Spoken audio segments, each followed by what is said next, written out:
Hey everybody, welcome back to HuffPost Live. I'm Mark Lamont Hill. Today we're talking about the death toll in Chicago.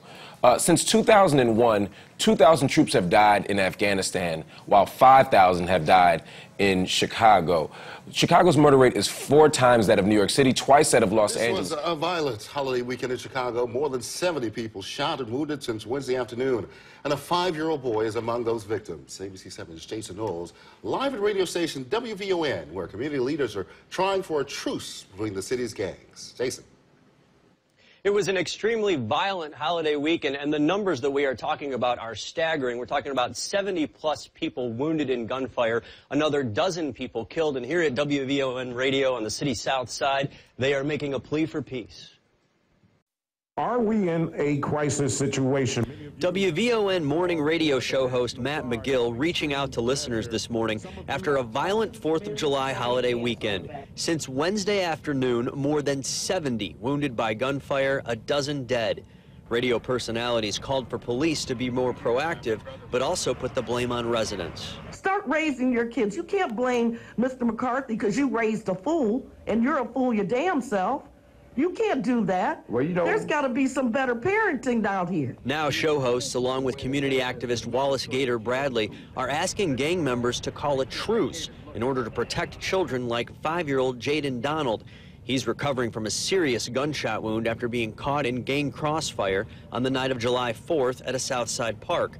24-year-old Daryl Chambers is charged in the shooting. WVON is putting this on our backs. We're going to take our part in being responsible of trying to reduce the crime in community. We are calling out to everybody who lives in the communities where violence is occurring. WVON made a similar call for peace in 1992 after 7-year-old Dontrell Davis was shot and killed by gang gunfire. This morning, his mother, Annette Freeman, called into the show. I'm still out there stopping fights on a regular basis. I don't go outside every day, but I go outside, and when I go outside, I'm in the community because I still have baby cousins. I still have nephews. I still have family that's out there. Just because my only son is dead don't mean I don't still have children. What we have going on in Chicago right now is a bunch of young people that feel disconnected to authority and community. And hopefully WVON is going to be that cohesive unit that brings the bad kids and the good kids together and hopefully stop all the violence. And we're back here live now at WVON, where they are asking people to please stop the violence. Now, despite all of this violence over the weekend, police say that so far this year there have been 202 homicides, and that number is actually down because at this time last year there were 275, but that doesn't mean, of course, that people feel safe. We're live at WVON Radio. Jason Knowles, ABC 7 News. Now back to you. Jason, thanks Wednesday, by gunfire. 8 on the south side, 3 on the west side, 1 on the north side, and then more than 70 people injured by gunfire. ABC 7's Sarah Schulte joins us live from Chicago Police Headquarters, where Police Superintendent talked about that violence. Sarah. Well, Linda, Superintendent Gary McCarthy said he is disappointed, but he does believe that new technology and sentencing laws will help reduce crime. Others say it is time to stop blaming the police. As you guys know, this has been a very violent holiday weekend. A violent weekend that comes as no surprise to WVON morning radio show host Matt McGill. In an effort to do something about it, McGill is calling for a truce to end the violence.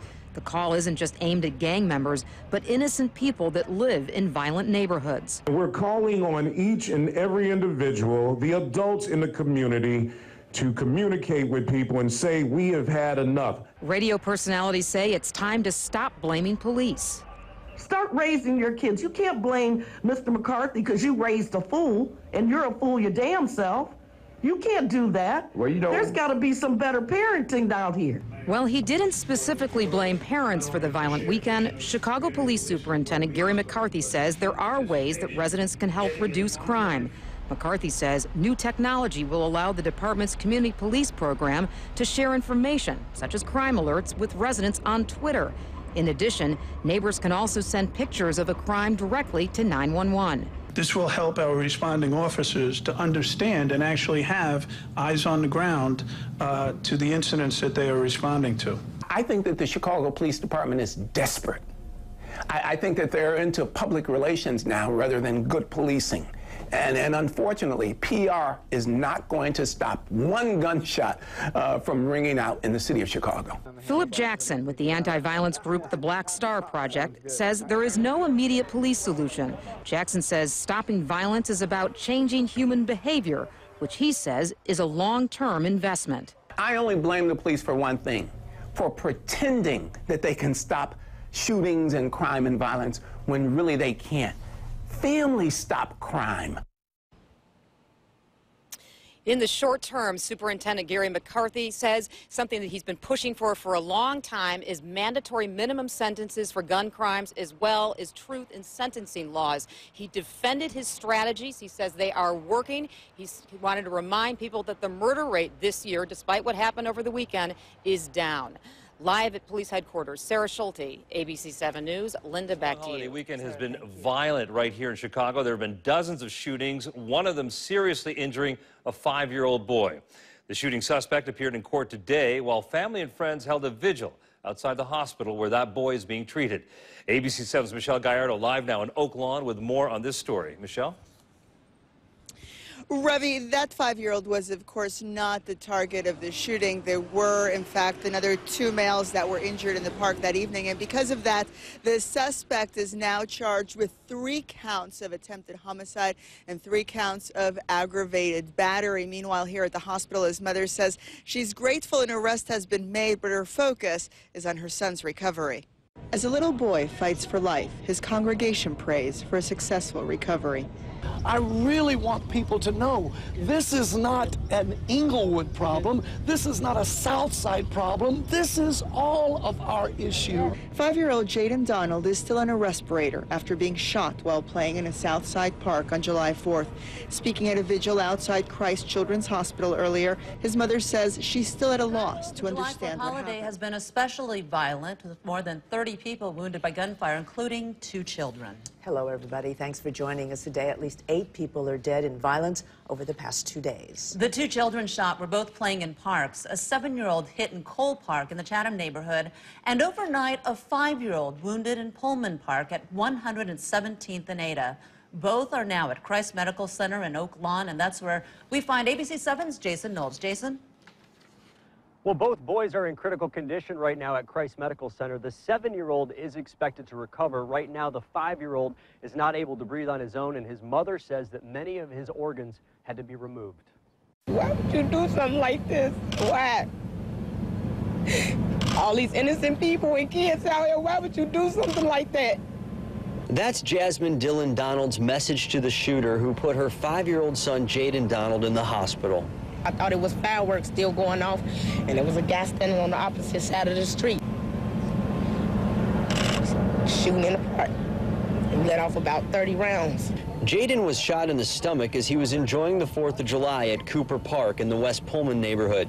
The gunman, who she says may be on a police surveillance camera, sprayed a group of at least 30 people. 2 adults have minor injuries. Jaden is now on a machine to breathe. Doctors had to remove a kidney, spleen, and pancreas. As soon as I got to him is when he fell. And I tried to grab his arm, and he said, "Mama." And I looked down, and his shorts was red. He had on white shorts. They were red. And I picked him up, and I ran to the side of the building. When I got to the side of the building, I lifted his shirt up, and I seen a wound in his stomach. She says paramedics didn't arrive quickly enough, so she drove her son to Metro South herself. Then he was transferred here to Christ Medical Center. This is also where 7-year-old Christian Lylesshot is being treated. He was shot in the neck in Cole Park in the Chatham neighborhood during a hail of gunfire last night. The same park where Chicago police officer Thomas Wortham was shot and killed in 2010. On the phone, Lyles' father tells me his son is out of surgery and talking. Amazingly, he should recover. As for Jaden's mother, she's frightened and still in disbelief. I never even dreamed something like this could happen. When you see stuff like this on the news and stuff, you never really actually think that it's going to happen to you or your child. Right now, he's doing good. He's stable, everything, his vitals, everything, his blood pressure, everything. He's looking good, looking real good. It don't take but a second. Only being at the wrong place these days at the wrong time, such as a park where kids are playing, shouldn't be the wrong place for a child to enjoy themselves. She also has a message for 24-year-old Darrell Chambers, the man identified as Jaden's shooter, now charged with attempted homicide. Where was your head at? Why would you do something like this? What person with kind of morals and values? Some sad news. A Chicago mother and her 5-year-old son were found shot to death early this morning. Their bodies discovered in their home in the 5300 block of South Winchester. That is on the city's south side. ABC 7's Evelyn Holmes has more. The emotional relatives of Siobhan Brown drive away after gathering outside the mother's Southside home, just hours after she and one of her sons are murdered. It's a tragedy. A 5-year-old baby in his sleep. Come on, what kind of animal would commit to act like that? The 31-year-old and her son, Sterling Sims, were found shot to death inside a home in the 5300 block of South Winchester Avenue in the city's back-of-the-yards neighborhood. Brown moved into the first-floor unit with her boyfriend a few months ago after living with her mother. One of my kids had just came in, and that's really what got me going. I'm fussing at him, and then I hear the gunshots, and they sit on the floor, and I come out, the police is out here, and they telling me that they had got shot in the house. Authorities were alerted about the attack around 2:40 Friday morning, when friends say the woman's other son, an 11-year-old, who witnessed the slayings, called police. Relatives say the older child was unharmed because the gunman's weapon jammed. Investigators would not confirm that, but say there's no evidence of a break-in and don't believe the crime is random. Some residents still remain baffled about who committed such violence. She kept to herself, you know. Friends say Siobhan Brown was a babysitter and a dedicated mother. Sterling had just finished preschool 2 weeks ago. She was their everything, and her mom and them helped her out with her, but oh my God.